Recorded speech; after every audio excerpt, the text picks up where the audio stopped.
CBI ने उगाही करते हुए गांधीनगर थाने के 4 पुलिसकर्मियों को पकड़ा। 20,000 रुपए उगाही लेने का है आरोप। पीड़ित ने सीबीआई मुख्यालय में जाकर पुलिसकर्मियों के खिलाफ शिकायत की थी। पकड़े गए आरोपियों से पुलिस कर रही है पूछताछ। वेलकम में पूर्व पत्नी पर पति ने मारा उस्तरा। 7 महीने पहले ही अल्ताफ ने दिया था आदिबा को 3 तलाक।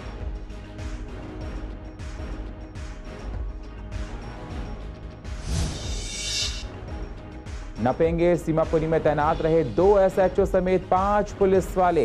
ड्यूटी में लापरवाही बरतने पर एलजी ने दिए कार्रवाई करने के निर्देश।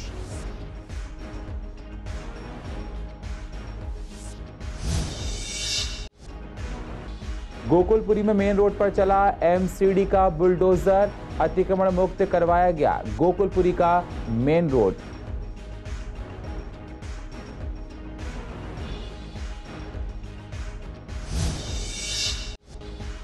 और पूर्व दिल्ली में बिजली की सब्सिडी के लिए काफी लोगों को अभी तक नहीं मिली है हार्ड कॉपी।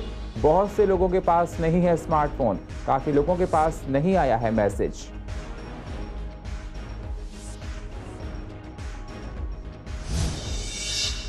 नमस्कार, स्वागत है आप सभी का सीसीएन में। मैं हूं आपके साथ सुनील चौहान और आप देख रहे हैं पूर्वी दिल्ली खास। अब होते हैं रूबरू पूर्व दिल्ली की अहम खबरों के साथ।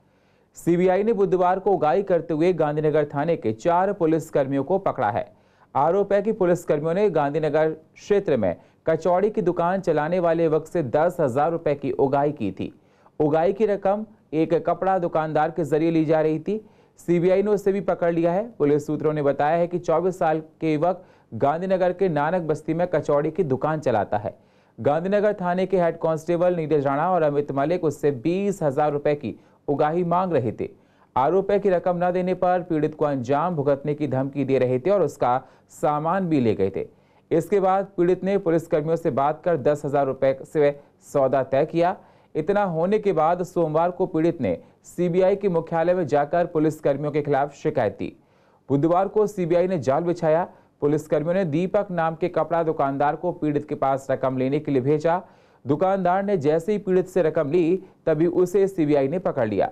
बाद में पुलिस ने हेड कांस्टेबल अमित मलिक, उदय भान, कांस्टेबल सोनू और गगन को पकड़ लिया है। जांच में सीबीआई को पता चला है कि इसमें हेड कांस्टेबल नीरज राणा भी शामिल है, जो दिल्ली से बाहर का है। पकड़े गए आरोपितों से पुलिस पूछताछ कर रही है, जिसके बाद गिरफ्तारियां की जाएंगी। ये मामला मेरे पास हमारी महिला मोर्चा की अध्यक्षा कंचन शर्मा लेके आई। उन्होंने बताया कि ऐसे कचौड़ी वाले को परेशान किया जा रहा है। जो पुलिस वाले हैं इनसे इनका सिलेंडर और चूल्हा वापस देने के लिए 20,000 रुपए की रिश्वत मांग रहे हैं। वो व्यक्ति मेरे पास आए, मैंने उनसे बातचीत की। मैंने उनको कहा कि आपको मेरे साथ सीबीआई चलना पड़ेगा, इनकी यही सजा है, घबराने की जरूरत नहीं है। सीबीआई वाले उनका ऐसा इलाज कर देंगे कि वो रिश्वत मांगना छोड़ देंगे। वो व्यक्ति तैयार हुआ। सोमवार को हम लोग सब सीबीआई गए, उसके पिताजी भी साथ थे।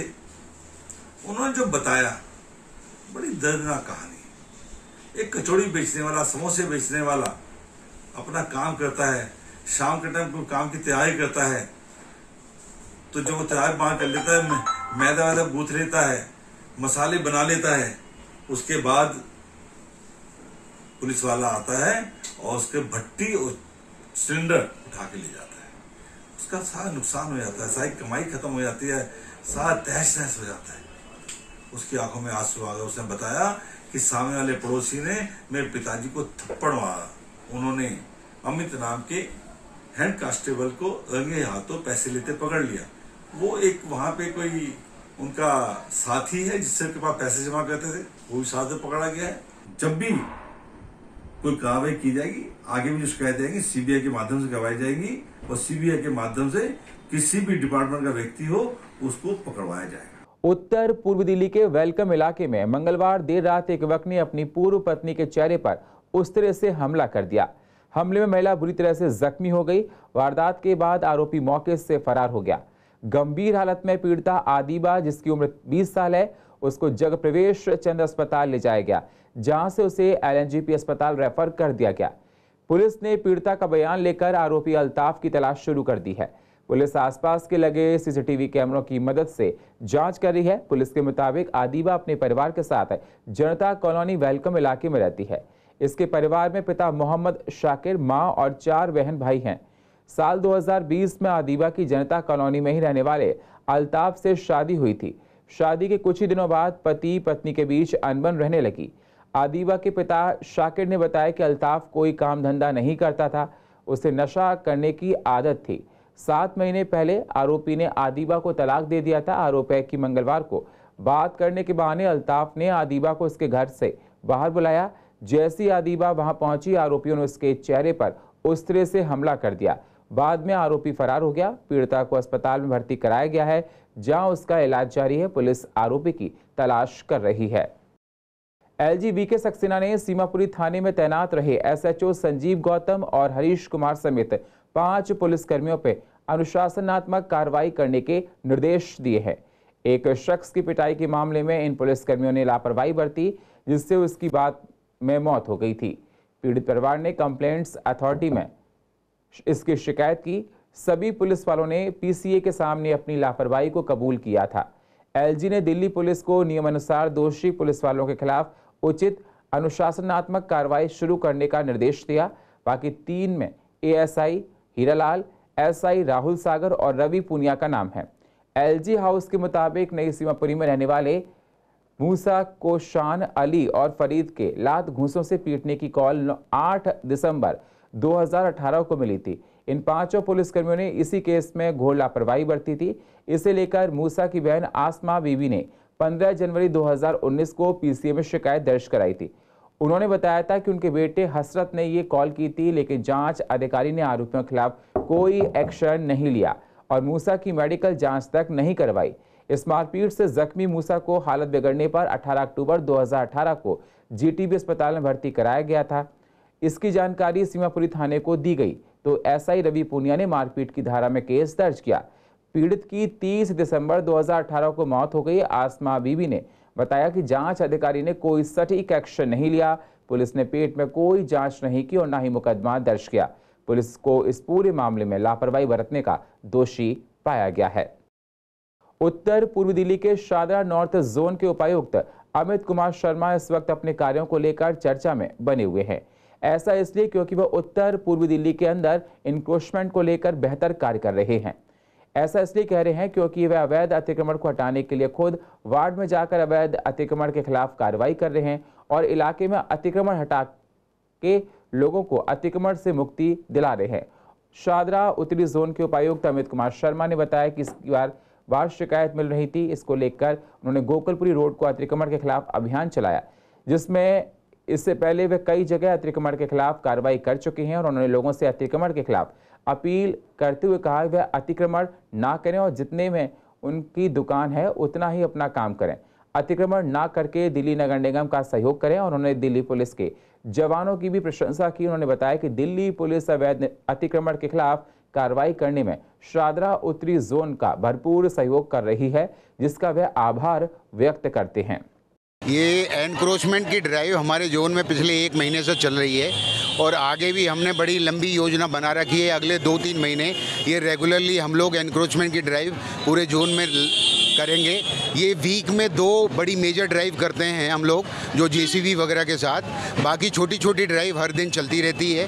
और ये जो ड्राइव है आज वाली गोकुलपुर मार्केट में, ये 4थी ड्राइव है। इससे पहले 3 बड़ी ड्राइव हैं जो हम लोगों ने एक गौतमपुरी मार्केट में किया था, एक न्यू सीमापुरी मार्केट में किया था और एक जनता कॉलोनी में जो रोड पे एनक्रोचमेंट हो रखा था बहुत पुराना, वो किया है।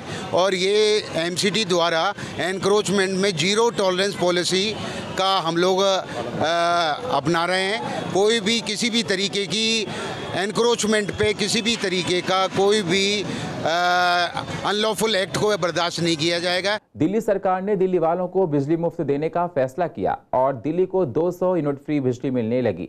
सभी लोगों को इस सब्सिडी का फायदा मिलने लगा। लेकिन अब कुछ समय से सरकार ने ये कह दिया है जो लोग सब्सिडी लेना चाहते हैं वो अप्लाई करें और जो लोग बिल भर सकते हैं वो सब्सिडी छोड़ सकते हैं, जिसके लिए अब नंबर पर कॉल कर आपको डिटेल डालने के बाद आप एलिजिबल हो जाएंगे सब्सिडी के लिए। लेकिन अभी कई लोग हार्ड कॉपी का भी इंतजार कर रहे हैं, क्योंकि कई लोगों के पास स्मार्टफोन नहीं है और बहुत से लोगों के पास मैसेज नहीं आया है।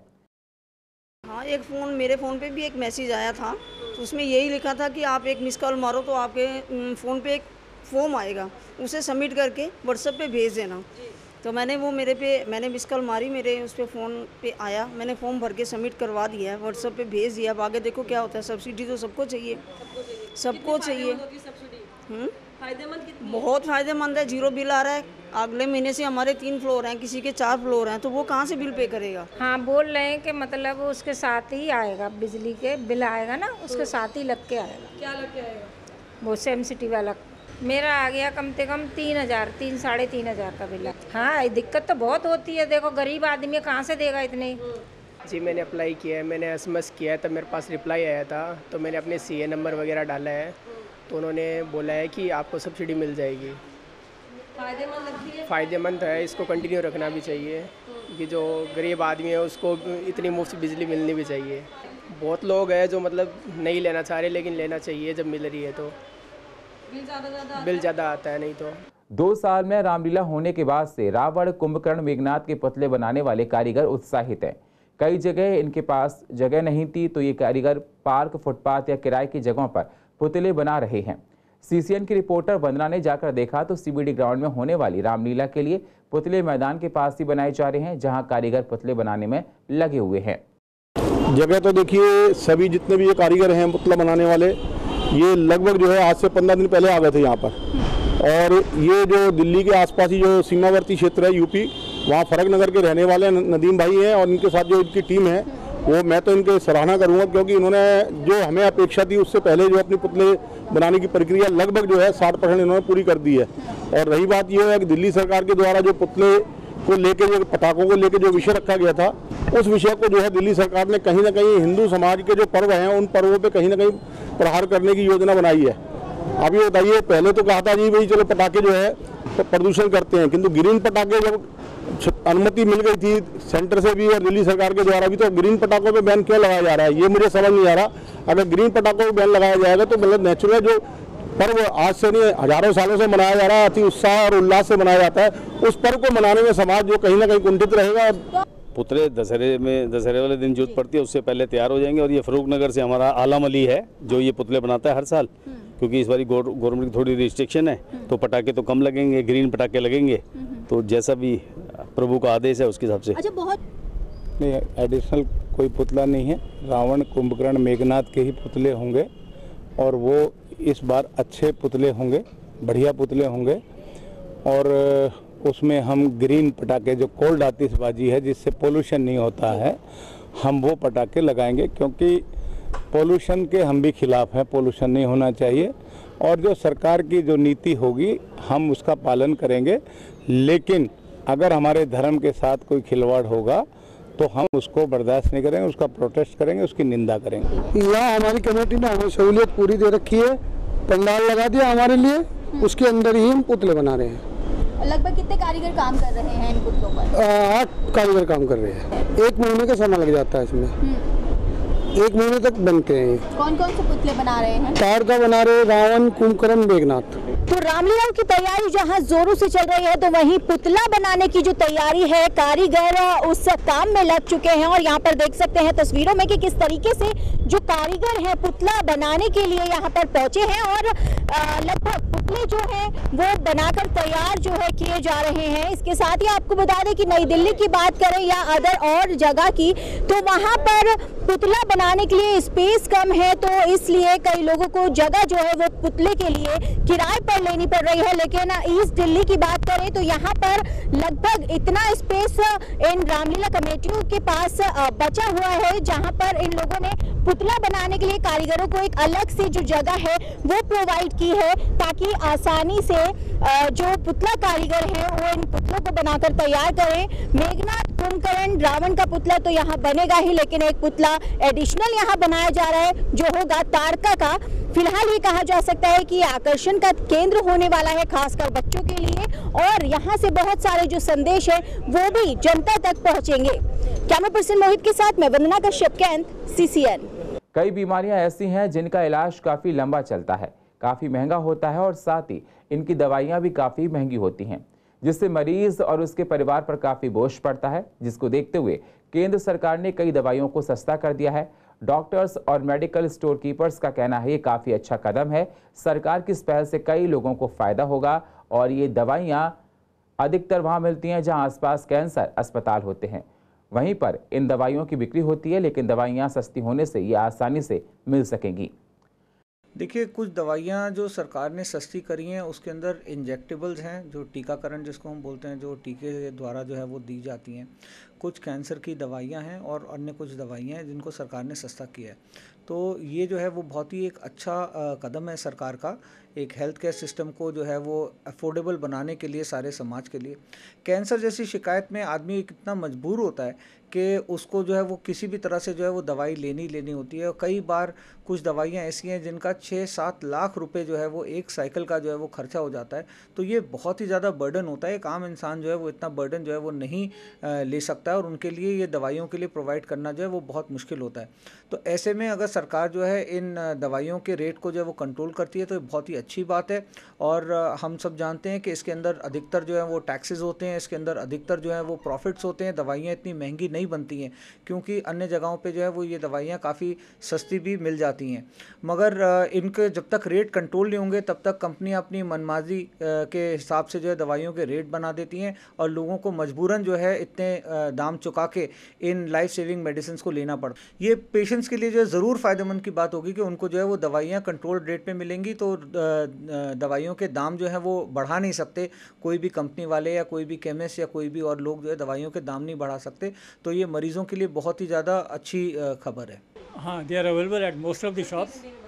ये ज़्यादातर बहुत सारी दुकानों पर मिलती हैं और बेसिकली क्योंकि कैंसर के पेशेंट्स हैं, जो कैंसर हॉस्पिटल है उनके पास अवेलेबिलिटी ज़्यादा होगी क्योंकि इनकी एक्सपायरी जो है वो बहुत ज़्यादा नहीं होती है and one can not store. आप बहुत ज़्यादा स्टोर लंबे समय तक स्टोर नहीं कर सकते, इसलिए कैंसर हॉस्पिटल के आसपास ही ज़्यादा निकलती हैं।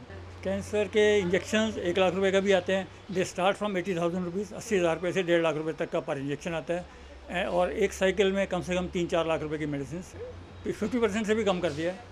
It is as per DPCO act, Delhi price control act. नहीं, सभी शॉप्स पे जब पीछे से प्राइस कम हो के आ रहा है, मैन्युफैक्चरर कम कर रहा है, MRP कम कर रहा है, तो हर जगह सेम प्राइस होगा। कच्ची कॉलोनियाँ, अनऑथराइज्ड कॉलोनियाँ, लाल डोरा या एक्सीडेंटल लाल डोरा में रहने वाले लोगों के लिए अच्छी खबर है। इन इलाकों के लोग अगर पिछले 2 साल का बकाया टैक्स जमा करते हैं तो 2 साल से पहले का सभी बकाया टैक्स माफ़ किया जाएगा। कॉमर्शियल प्रॉपर्टी पर पिछले 4 साल का बकाया टैक्स चुराने पर इससे पहले पर सभी का बकाया टैक्स माफ़ करने की योजना MCD ने लागू की है। दिल्ली के लिए, दिल्ली के नागरिकों के लिए एक बहुत बड़ी खुशखबरी।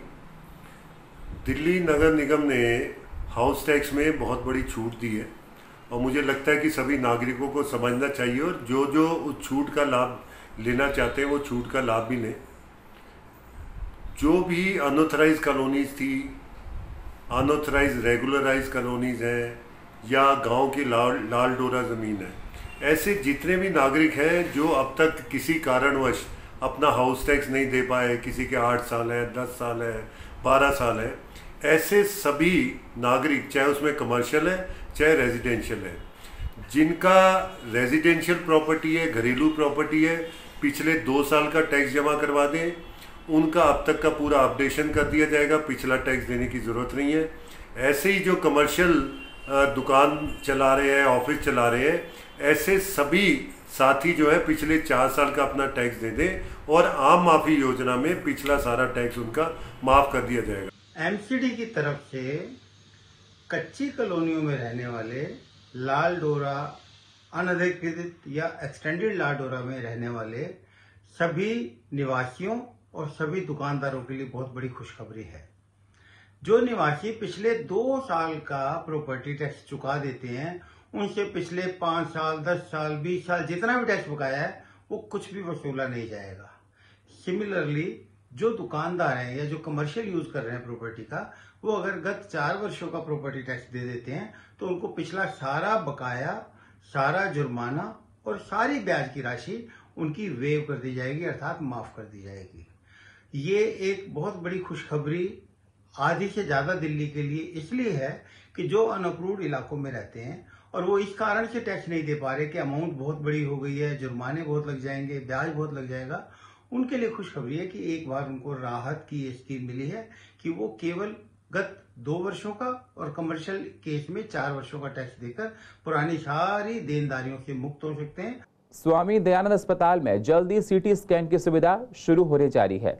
निगम द्वारा सार्वजनिक निजी भागीदारी PPP मोड पर आउटसोर्सिंग के माध्यम से सब्सिडी दरों, दिल्ली अनुमोदित दरों से कम पर स्वामी दयानंद अस्पताल में सीटी स्कैन सेवाएं प्रदान शुरू करने का कार्य किया गया है। अस्पताल के CMO डॉक्टर ग्लैडविन त्यागी ने बताया, स्वामी दयानंद अस्पताल पूर्वी दिल्ली और आसपास के क्षेत्र के निम्न आय वर्ग और गरीब तबके के लोगों को चिकित्सा सेवा उपलब्ध कराता है। उन्होंने कहा कि इस अस्पताल में आने वाले लोग प्राइवेट अस्पताल में इलाज कराने की आर्थिक क्षमता नहीं रखते हैं, इसलिए स्वामी दयानंद अस्पताल में ढांचागत सुविधाओं के साथ अन्य सुविधाओं को भी अच्छा करने का प्रयास किया जा रहा है ताकि लोगों को बेहतर स्वास्थ्य सेवाएं उपलब्ध कराई जा सकें। सीटी स्कैन के लिए जब EDMC एग्जिस्ट किया करती थी तो उस टाइम पे एक योजना बनी थी जिसकी फाइल बाद में अप्रूवल के लिए कमिश्नर MCD के और स्पेशल ऑफिसर के पास गई थी। वो अप्रूव होके आ गई है। टेंडर की प्रक्रिया चालू है और उसमें अभी टेक्निकल जो उसकी बिड्स हैं वो ओपन होनी है। उसके लिए जो अभी मेंबर्स हैं बोर्ड के उनको मेल किया गया है, तो जल्दी ही एक डेट फाइनल करके इसको टेक्निकल हो जाएगी। फिर उसके बाद में 1 महीने के अंदर अंदर उसके प्राइसेस वगैरह और बाकी फॉर्मेलिटीज़ पूरी की जाएगी। तो हम उम्मीद करते हैं कि आने वाले कुछ महीनों में CT स्कैन की सुविधा यहाँ चालू हो सकती है। निश्चित तौर पे जब भी कोई सुविधा बढ़ाई जाती है तो उसका फ़ायदा मरीजों को ही मिलता है, मरीजों को उसका लाभ होगा।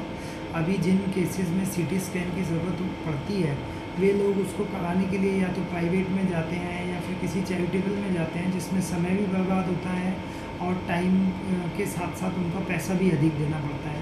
तो अगर ये सुविधा अपने अस्पताल में उपलब्ध होगी तो कम पैसे में और जल्दी रिपोर्ट मिल पाएगी, ऐसा सोच के ही योजना लाई गई है। और पूर्व दिल्ली की अधिक जानकारी के लिए आप YouTube पर जाकर CCN लाइव को सब्सक्राइब करें और फ्रेश अपडेट लेते रहें। और फिलहाल पूर्व दिल्ली खास में इतना ही। बाकी खबरों के लिए आप बने रहिए CCN के साथ। तब तक के लिए नमस्कार।